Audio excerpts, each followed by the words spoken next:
As anchor institutions in the communities they serve, foundations are well poised to respond to systemic challenges.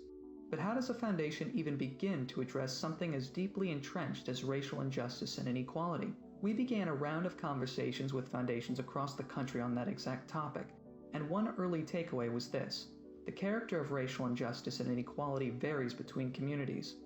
These things stem from generation-spanning issues unique to every community, snowballing today into massive disparities in wealth, capital, and entry points into the economy in general.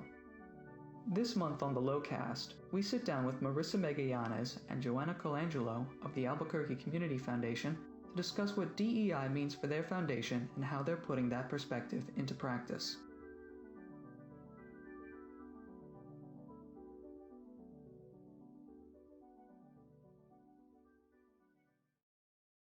So with that, once again, thank you both so much for joining me on what we are now calling the LOCast. And I guess just to start off, if I could ask everyone to introduce themselves to the world. So Marissa, why don't we start with you?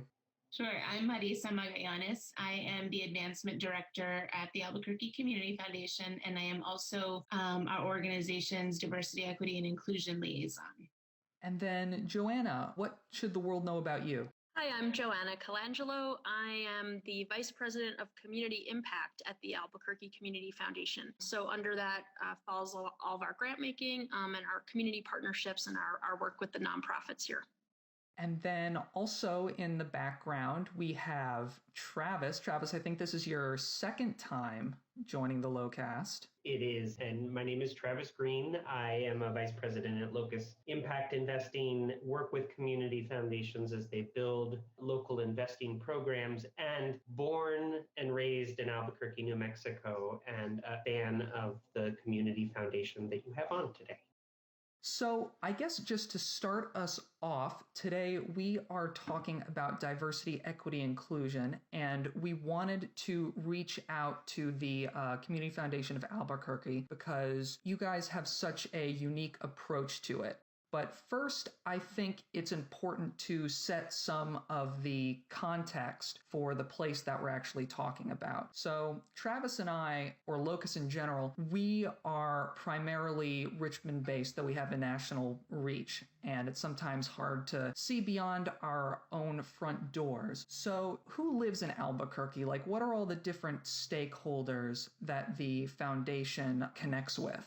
Yeah, I can start a little bit with that. To me, I think it's always really important to look at how beyond its statehood in the United States, New Mexico has been inhabited for centuries. Specifically in Albuquerque, we have the Sandia Pueblo, which has been here since, I believe, about the 14th century. Our own struggles and battles with the idea of colonialization, influx of different communities, and the historical, conflict around land ownership and whatnot. And I would say that, looking at the deep cultural context of our Native communities, we have a strong history and experience with Spain as it moves through the Camino Real into New Mexico. Of course, our relationship being a border state with Mexico and that culture, and then of course our Anglo culture. And I would say that those, in my perspective, give kind of the biggest base of historical context in our city and our state. And then moving forward, into more recent history, we've seen a huge influx of immigrants. We are a sanctuary city, refugee population, and just looking at other groups coming into the state in of course, a more recent timeline.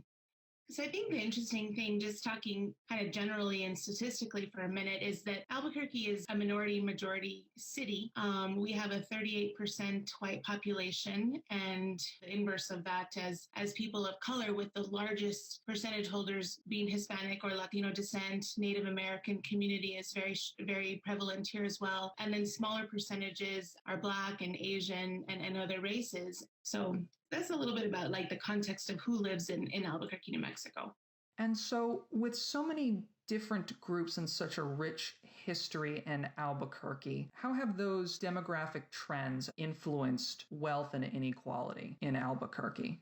Yeah, that's a great question. I mean, I think in kind of a broad comparison, when you look at groups that have been systemically disadvantaged, I don't think that New Mexico is any different, despite the fact that we are a minority, and I'll speak specifically to Albuquerque, we are a majority city, despite the fact that we've had a history of shared land and shared resources and multiculturalism for our entire existence. I do feel, in looking at the statistics, we can see that, our Hispanic families or our Native families are much more often find living under poverty levels. We have the same sort of systemic inequalities, I think, that we see across the country, despite our unique cultural and population composition. In addition to that, after the murder of George Floyd, and much more recently with the court goings on with the Breonna Taylor case, Black Lives Matter specifically as a movement has spread across the country. Has there been any impact of that felt in Albuquerque? Yeah, absolutely.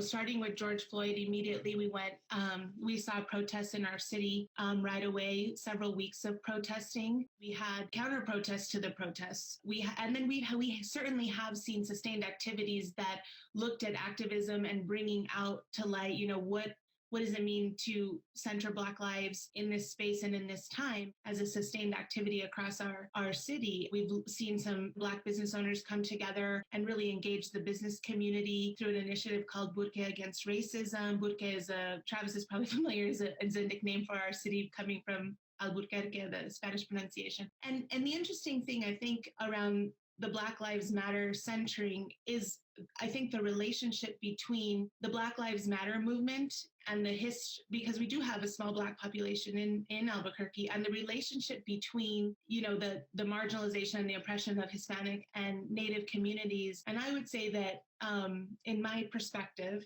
I think that there has been some solidarity around these communities realizing that they're experiencing oppression in some similar ways, in some different ways. But if we're not all free, then we're not free. And so that's been my perspective of that. And certainly, the BLM movement has also brought up some issues that New Mexico and Albuquerque has dealt with a long time in regards to its own identity as a Spanish colonialized city, the conflict with native lands, and kind of the Eurocentrism around perceiving Spanish, colonizers as heroes. And that's been a big dialogue, I think, on the heels of BLM in our city. Can I just ask a clarifying question? I know that Black Lives Matter nationally is making specific requests of communities and demands of leaders. As the Black Lives Matter movement is organizing in a place like Albuquerque, what kind of community demands are you seeing from residents? I've seen certainly some of our very active community activist groups in town, center movements around defunding the police, making demands on Albuquerque Police Department. In that way, we've had a pretty public resignation of our police chief in the last 2 weeks or so. And so certainly I think that, we have had, I would say, relatively high crime rates, and some of our struggles with our police department have certainly been in the news for many years now. So I think that through the BLM movement, that also received a lot of energy in the city, and just looking at what are the practices around policing in our city. And there was a lot of conversation, positive and negative, around Operation Legend, I believe, with the president a few weeks ago as well. And so a lot of conversation around policing and what that needs to look like in our community through our activist groups. And then within that broader frame, I understand your organization has taken its own approach to diversity, equity, inclusion. So if I can get the two of you to talk about, where did the Community Foundation's perspective on this topic start from? So it's funny, we've just been talking about this a little bit. And so in some ways, I think our equity journey began even going back to 2013 to some degree. It happened really before those words, before the diversity, equity, and inclusion words entered into our lexicon. This journey sort of into this type of work and looking a little bit differently at how we are working in the community and our partnerships with other nonprofits really came first and foremost, I think, from turning outward and really holding community conversations in different parts of Albuquerque, conversations at the Indian Pueblo Cultural Center and the African American Performing Arts Center, and really kind of going out and saying, what do we need to be doing differently? How are we representing our whole community through our grant making, through our partnerships, in all those different ways? And that, as I said, that happened before I think we had those words. It wasn't really a concerted strategic effort, but it certainly launched, I think, in a very natural way, some of this work where we are today. And so that's really how it began. And from that, some of our initial shifts really began to happen in our community impact work and in our grant making work. But again, a lot of that was really just a response to what we were hearing from our community and from our nonprofit partners. And then we just started to respond. So one of the things that Travis expressed to me, which I thought was very fascinating about the Community Foundation, was that your group had a shift in perspective from what he called an access to economic opportunities framing to an inclusive economic prosperity framing. And I was wondering if I could tease out from the two of you exactly, A, what those two things are and how they differ. In part of that kind of turning outward approach, one of the things that we began doing was really just shifting even our general kind of competitive grant programs, our standard RFP every year, kind of our baseline grant programs. And we started to engage all of our nonprofit partners each year in that process. And so what we were doing was holding grantee cohorts so that grantees in arts and culture and education or environment were all coming together as groups, and they would help to inform us what was going on day to day in their work. We had a bird's eye view, but not necessarily obviously as close to what they were seeing every day. And so they would help to inform the next year's grant applications. What questions did maybe they want asked that we weren't asking?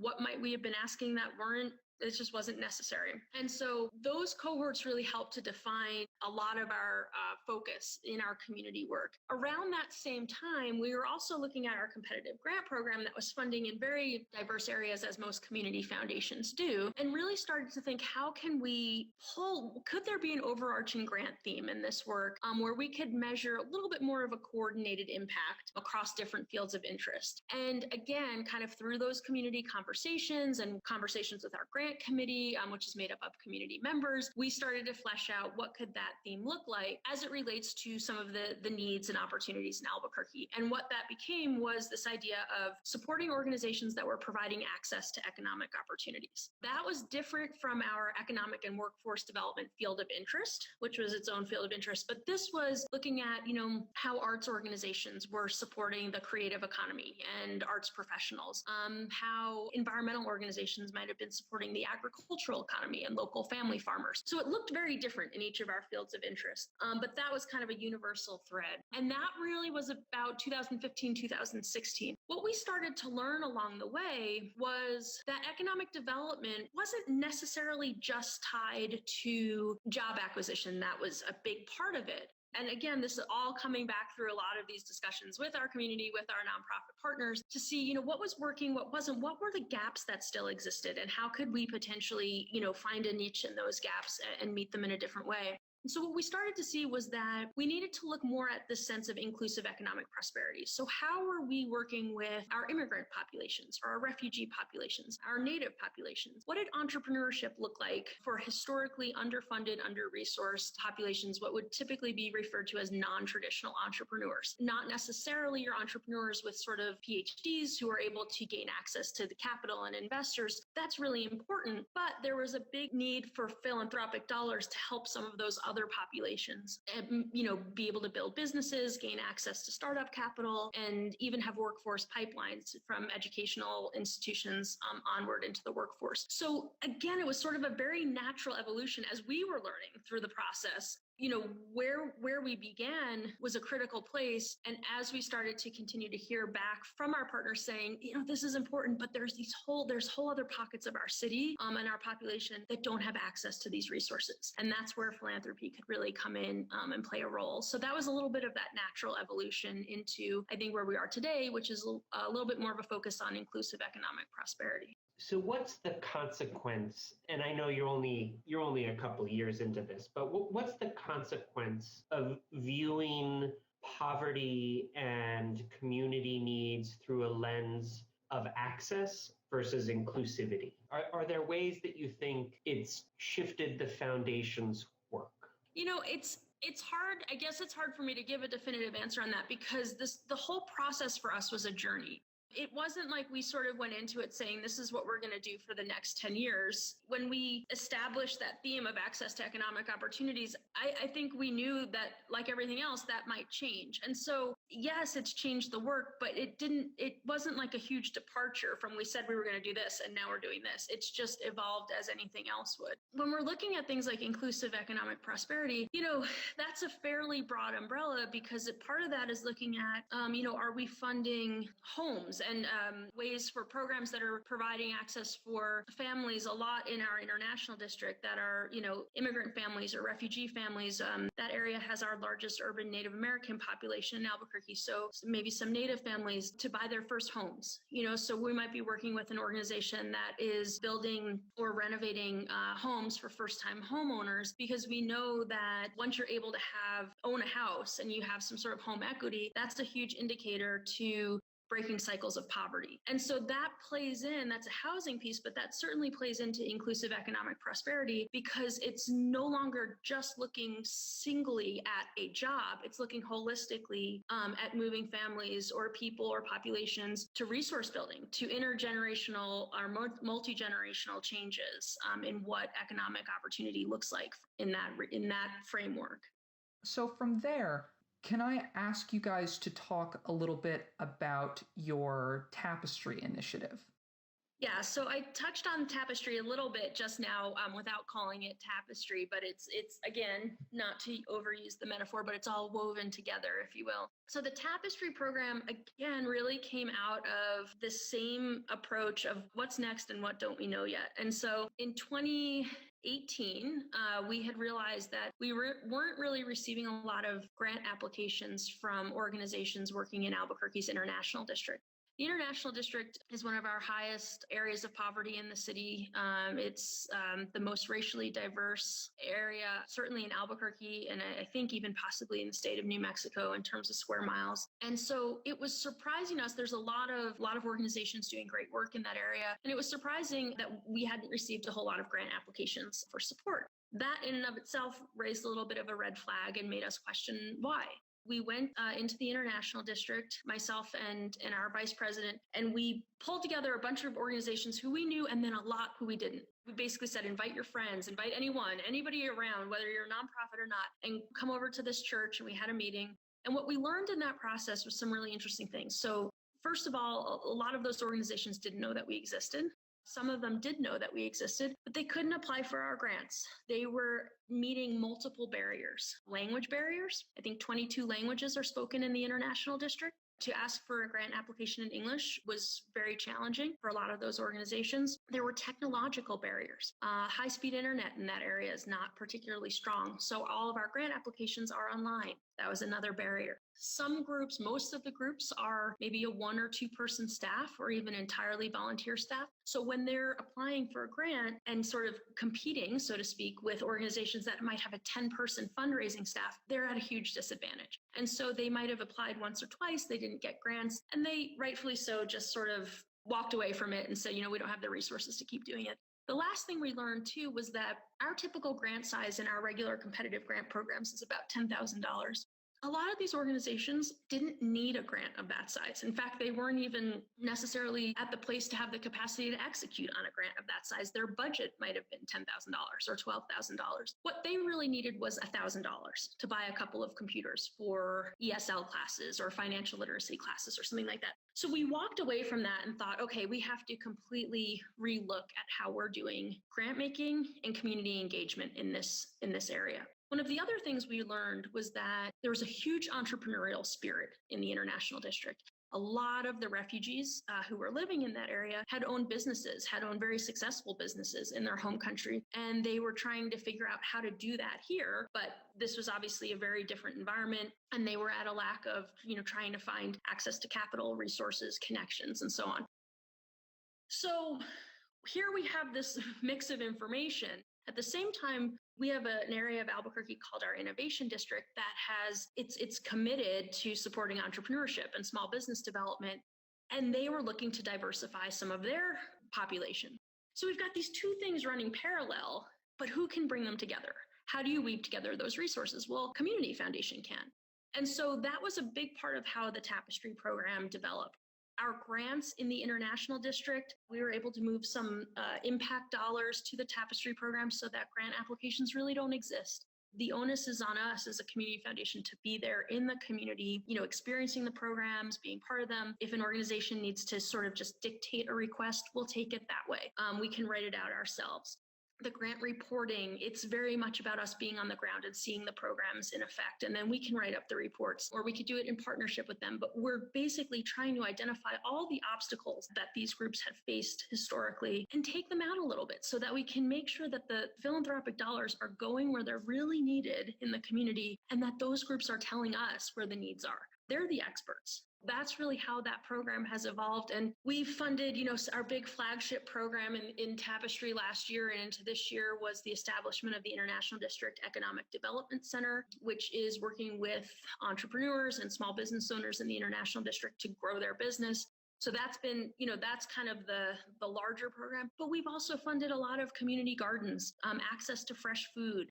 Those are much smaller grants, but the International District is a food desert, and a lot of families and children don't have access to fresh food there. And so we're looking at how we can provide that as well. So, everything in between is kind of my point of that. We've gone big structural, and then we've done just very one-on-one community grants. So as a community foundation, you obviously have a lot of stakeholders that you need to address these topics with. And I was wondering if I could talk to you both for a bit about how have you addressed DEI concerns, I guess, internally. So both with, for instance, board and trustees or staff, or even just how you've had to go about implementing this kind of initiative on a day-to-day level, just how you've had to pivot in establishing, for instance, panels and cohorts for community engagement. I can start with that a little bit. And I think the interesting thing, I came into the foundation just a year and a half ago and picked up our DEI work about 6 months into my first year there. So I have a little bit of a luxury of being able to look out and not having lived this exciting time period, as Joanna just explained, from about even 2013 to now, kind of look at that and say, what was the magic in that recipe that really started to place equity at the center of our thinking? Because as Joanna referred way back at the beginning, the ideas back in 13, the ideas of DE&I as we know them today weren't really in the lexicon of the foundation's thinking. And it wasn't until about 2017 that the ideas began percolating, like we need a diversity, equity, and inclusion task force at our board of trustees level. And that formally got established in 2018. So for a foundation that is about to turn 40 next year and in a minority majority city, it's interesting to think through its own history of governance and staffing and kind of the internal aspects, as you say, and kind of just take survey of where the foundation has been. And I think a really critical piece has always been to look at what community impact has done, particularly over these last 6-7 years, to really show the foundation what happens when you start to break down traditional funding dynamics from a funder to a grantee, as Joanna just talked about in the Tapestry program. What happens, and she'll chat about this a little bit later, when you look at your process of grant making and make that more transparent, more community-based, developing the cohorts, diversifying the panels. I think for the whole organization, community impact has served as kind of a lighthouse, if you will, to say, here's some of the things that we've put in practice and how that's shaped our grant making and completely, revolutionized it. And so now coming in, as a DEI liaison and our deepened commitment to the work, because there's a commitment to it, but particularly in May, when George Floyd was murdered, and we put out a statement saying we're committed to being an anti-racist organization. What does that mean? What does it mean to continue to center and deepen your diversity, equity, and inclusion practices? And you can look at what you've done externally from a grant making and community impact perspective and say, okay, now replace that stakeholder group with our trustees or our donors or whoever, our staff. And how do we apply those same principles to continue to center and deepen equity work with those stakeholders. So I would just say that I think it's still a very young process in that way. And we've just started now with our trustees and our committees and our staff really taking a look at, what has been kind of the historical context that the foundation has come from, kind of honoring that, recognizing that, looking at where we want to go and looking again at community impact as a model to say, where was the shift in their practice and how did that change how they did their grant making? So again, kind of going back to just honestly sort of seeing what made sense in the process. When we initially shifted our competitive grant program, what we wanted to look at was these are community dollars. And so the grants ought to be made by the community. It sounds so simple, but that's what it was. And so how do we look at our community in a sort of a holistic way and make sure that those people and those voices and those faces are represented on our grant panels? The first thing we looked at was our actual grant committee. In addition to having some trustees and some donors, we also wanted to make sure we had a number of different community members and also representatives from our nonprofits. That was just first a little bit of a small shift, but really looking at, did we have a good mix of age? Did we have a good mix of background, professions, gender? Was it well representative of Albuquerque? Then from that, we looked at our grant making panels. Do these panels well represent our community? Because if they are the stewards of these community dollars, then they should reflect our community. And so we put a lot of focus and attention on who was sitting on grant panels. We also moved to have more presentations from the nonprofits to our grant panels. Part of that was so that certainly the nonprofits could have some additional opportunity to talk about their programs, in ways that didn't just come through in a grant application, maybe bring some extra energy, passion, whatever they wanted to share in that process.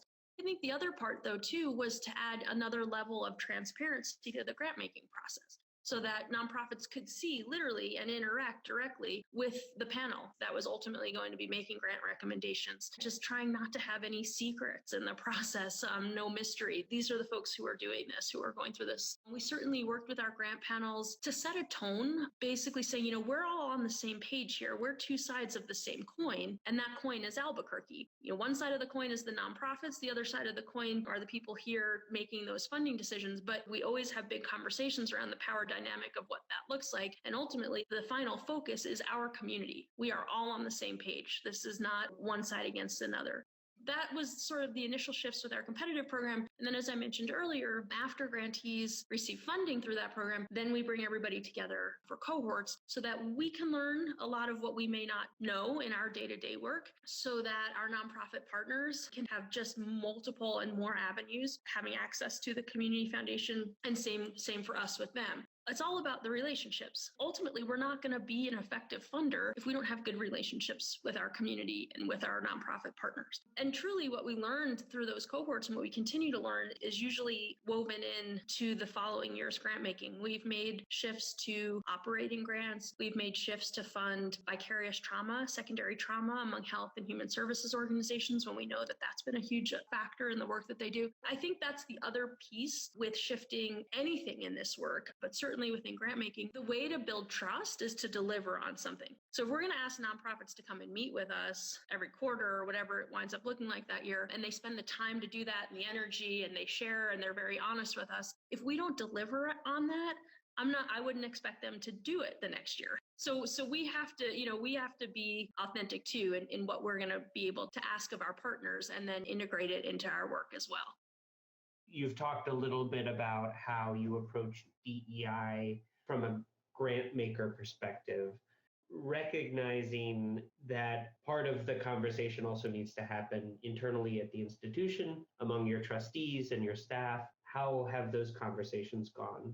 I would say that in my experience, there's been a history in various ways or not, let's just say in the last 7 years, of a commitment towards equity. We see that very deeply, highly organic, highly community-based from a community impact perspective. And what did that look like with our trustees? And I would say that there's been a very fluid and easy commitment to diversity and inclusivity as practices.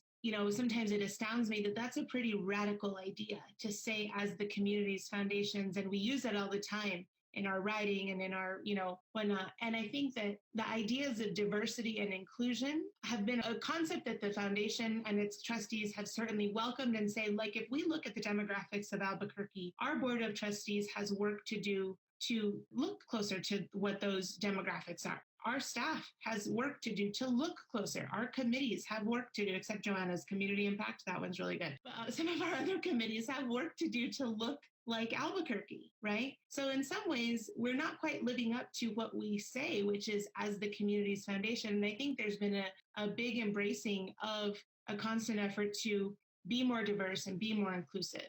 And then I think you get to equity. And then now I think you get to the idea of anti-racist.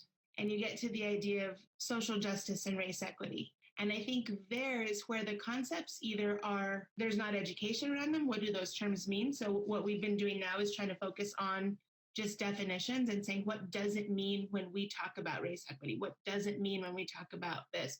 As you move towards equity, the conversations can become based on either a need for education or highly uncomfortable. And I think our DEI committee is really pushing the idea that as an institution, we have to become comfortable with being uncomfortable. Because in community impact, we're doing a great job. Not to say that we don't still have work to do and that work can't get deeper and deeper, but that is light years ahead of some of the other areas. We looked at a statistic just recently that said that in our 40-year history, we've had 4 years where the board chair has been a person of color, 4 out of 40 in a city like Albuquerque. And you think, okay, what is that saying? How do we move past that and kind of live up to as the community's foundation? So I think that the trustees are very open and willing to have that conversation, despite the bumps we may face along the way, despite the learning we have to do, despite the uncomfort that we might feel. I would say that there's been an open door to go there. We're not very far in yet.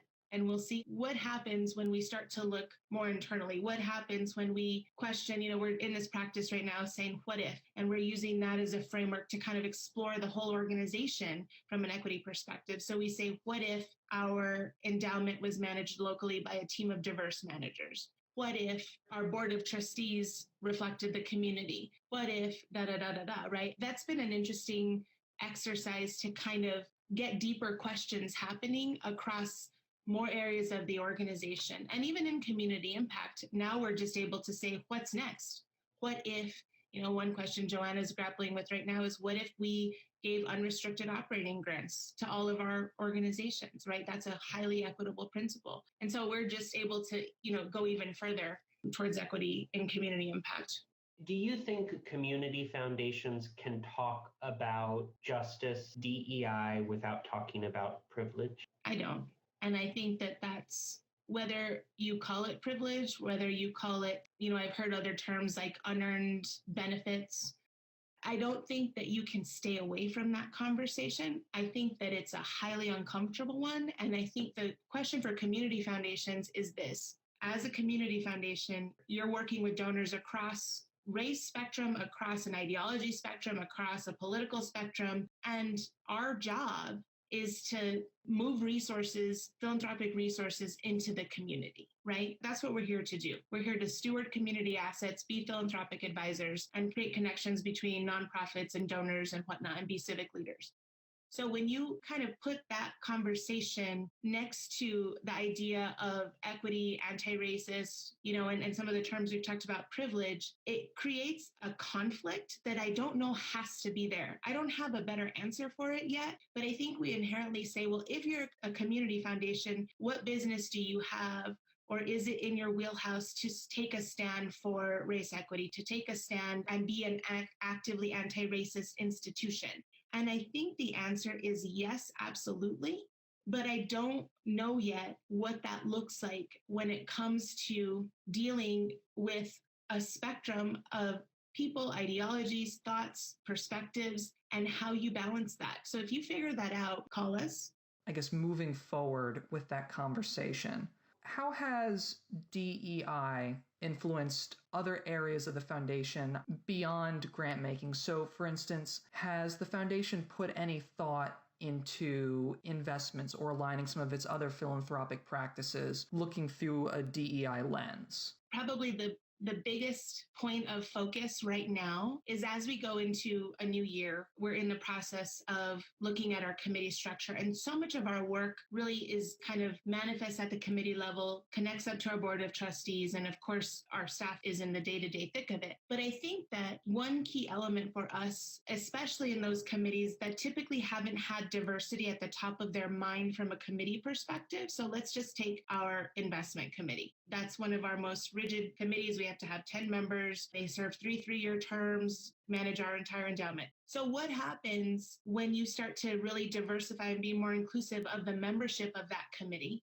We don't know, but we start to see a different voice come through that hasn't been there before. And so I think that what's critical right now over the next year is that the foundation really work at its governance, both at the committee and the trustee level, to make sure that there are voices and perspectives and experiences that have not traditionally been at those tables. And from there, what comes from that remains to be seen, but I hope it moves us closer and closer towards equitable practices.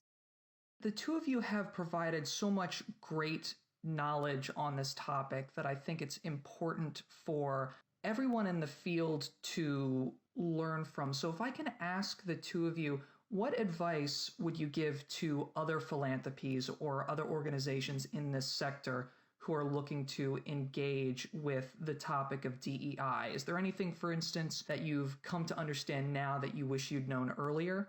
This is just a quick answer, and in an hour from now, I probably have a better one for you. But but I think one of the most important things is to listen and deliver as best as you can, and that's it. Because community foundations, on our best days, we are out in the community as much as we can, but we're never out in the community as much as our nonprofit partners are. We're never going to be as close to arts as the arts organizations are.